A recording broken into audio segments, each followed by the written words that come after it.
और वहीं यूपी की राजधानी लखनऊ सहित वाराणसी, गोरखपुर, बाराबंकी, गाजियाबाद सहित कई जिलों में गुरुवार सुबह से तेज बारिश रही। और वहीं मौसम विभाग ने पहले ही गुरुवार 16 सितंबर को पूर्वी उत्तर प्रदेश में भारी बारिश होने का अलर्ट जारी किया था और राज्य में 17 और 18 सितंबर को कहीं हल्की से सामान्य तो कहीं बौछारें पड़ने के आसार जताए गए हैं।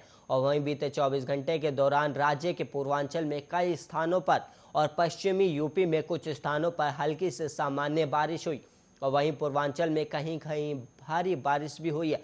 और इस अवधि में राज्य में सबसे अधिक 6 सेंटीमीटर बारिश चित्रकूट के करीब में दर्ज की गई है। और वहीं इसके अलावा रायबरेली में 4, सुल्तानपुर के लंबुआ, प्रतापगढ़ के पट्टी कुंडा, प्रयागराज में 3-3 सेंटीमीटर बारिश हुई है। और वहीं अमेठी के फुर्सतगंज, प्रयागराज के सौराम, खेड़ी के निगासन, प्रतापगढ़ के लालगंज और रानीगंज, बांदा के बेबुरी, झांसी के चिल्ला घाट और शाहजहांपुर के पुवायूं, बुलंदशहर के सिकंदराबाद, जालौन के कोंच, बदायूं के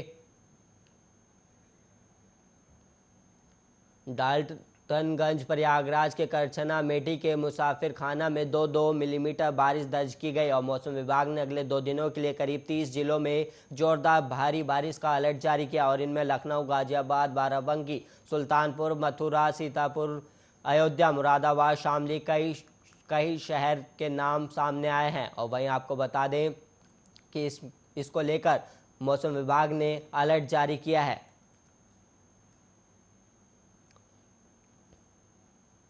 और वहीं उत्तर प्रदेश में वायरल फीवर के साथ डेंगू का प्रकोप जारी है। और वहीं मेरठ में स्वास्थ्य विभाग और जिला प्रशासन द्वारा इंतजाम किए जा रहे, लेकिन सरकारी अस्पतालों में स्टाफ की कमी मरीजों और उनकी देखभाल करने वालों पर भारी पड़ रही है। और मेरठ जिला अस्पताल में आज सुबह 8 बजे लिफलेट काउंटर खुलते ही लोग खिड़की पर इलाज के लिए आते हैं और मौसमी बुखार और डेंगू बुखार के चलते ओपीडी में मरीजों और उनके देखभाल करने वालों की लंबी कतारें नजर आती हैं और 2 डॉक्टर देख रहे हैं। और वहीं आपको बता दें एक दिन में करीब 1200 से 1500 मरीज, लेकिन सरकारी अस्पताल में डॉक्टरों के अलावा अन्य मेडिकल स्टाफ की कमी के कारण भर्ती मरीजों और उनके देखभाल करने वालों को सबसे ज़्यादा परेशानियों का सामना करना पड़ रहा है।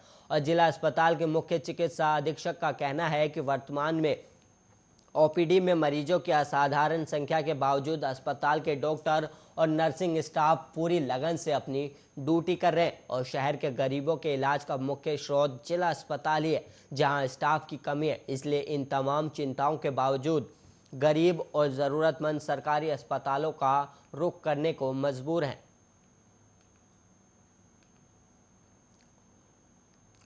और वहीं अगली खबर बुलंदशहर से है, जहां पर बुलंदशहर पुलिस के हाथ लगी है बड़ी कामयाबी। और वहीं आपको बता दें पुलिस ने भारी संख्या में वाहनों के कटे हुए पार्ट्स पुर्जे बरामद किए और पुलिस ने इस घटना से जुड़े 6 अभियुक्तों को गिरफ्तार किया। और बुलंदशहर पुलिस ने गिरफ्तार अभियुक्तों के कब्जे से 6 बसें और 9 ट्रकों का बरामद किया, जिसके बाद बुलंदशहर के एसएसपी संतोष कुमार ने इस घटना पर अपना बयान भी जारी किया। क्या है वो बयान, आपको सुनवाते हैं।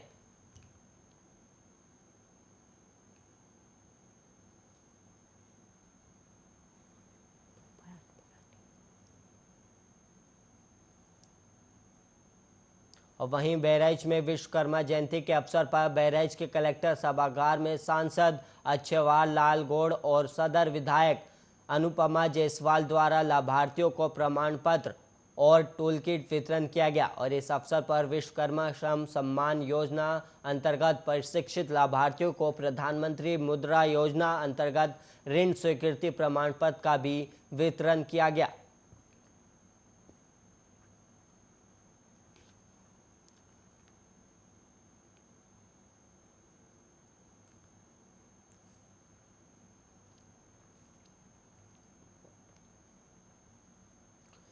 और वहीं यूपी बीजेपी उन सीटों पर अतिरिक्त कोशिश कर रही है जहां 2017 के विधानसभा चुनावों में पार्टी हार गई थी। और मुख्यमंत्री योगी आदित्यनाथ और यूपी बीजेपी के अध्यक्ष स्वतंत्र देव सिंह ने आगे बढ़कर मतदाताओं तक पहुंचने के लिए इन निर्वाचन क्षेत्रों का दौरा करना शुरू कर दिया है। और पार्टी के एक वरिष्ठ पदाधिकारी ने कहा कि मुख्यमंत्री सहित पार्टी नेतृत्व ने उन सीटों पर विशेष ध्यान देने का फैसला किया है जो पार्टी पिछले विधानसभा चुनावों में हार गई थी। और उन्होंने कहा कि 2017 के विधानसभा चुनावों में हम लगभग 80 सीटें हार गए थे और हम अगले साल होने वाले राज्य चुनावों में इन सीटों को जीतने के लिए काम कर रहे हैं। और वहीं सीएम योगी आदित्यनाथ और प्रदेश अध्यक्ष सिंह भविष्य में इन सभी निर्वाचन क्षेत्रों का दौरा करेंगे और अपनी यात्रा के दौरान योगी आदित्यनाथ और स्वतंत्र सिंह देव लोगों से बातचीत भी करेंगे और उन्हें केंद्र और राज्य में बीजेपी सरकार के कार्यों के बारे में भी बताएंगे।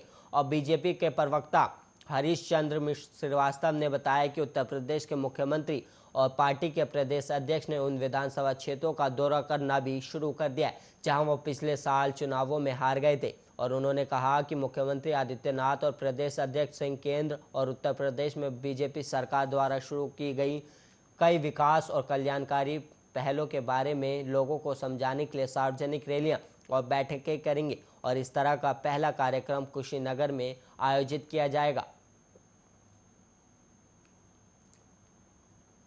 और वहीं जीवन साथी चुनने को लेकर इलाहाबाद हाईकोर्ट ने एक अहम फैसला सुनाया और वहीं हाईकोर्ट ने कहा है कि अगर कोई व्यक्ति दूसरे धर्म में शादी करना चाहता है तो इसके लिए वो स्वतंत्र है। और फैसला सुनाते हुए हाईकोर्ट ने कहा कि अगर कोई बालिग ऐसा करता है तो माता पिता को भी उसके वैवाहिक जीवन में हस्तक्षेप करने का अधिकार नहीं है। और इस दौरान हाईकोर्ट ने यह भी कहा कि अगर उन्हें कोई खतरा महसूस होता है तो पुलिस सुरक्षा की मांग करे और पुलिस को सुरक्षा देनी होगी।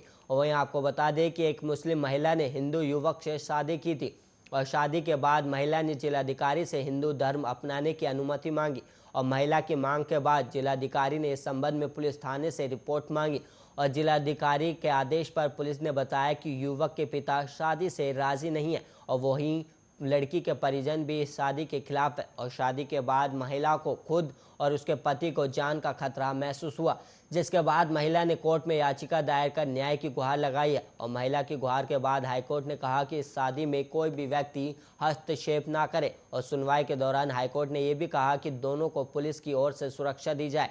और सुनवाई के दौरान हाईकोर्ट ने साफ किया कि किसी भी बालिग को जीवन अपने तरीके से जीने का पूरा अधिकार है और ऐसे में किसी को हस्तक्षेप नहीं करना चाहिए।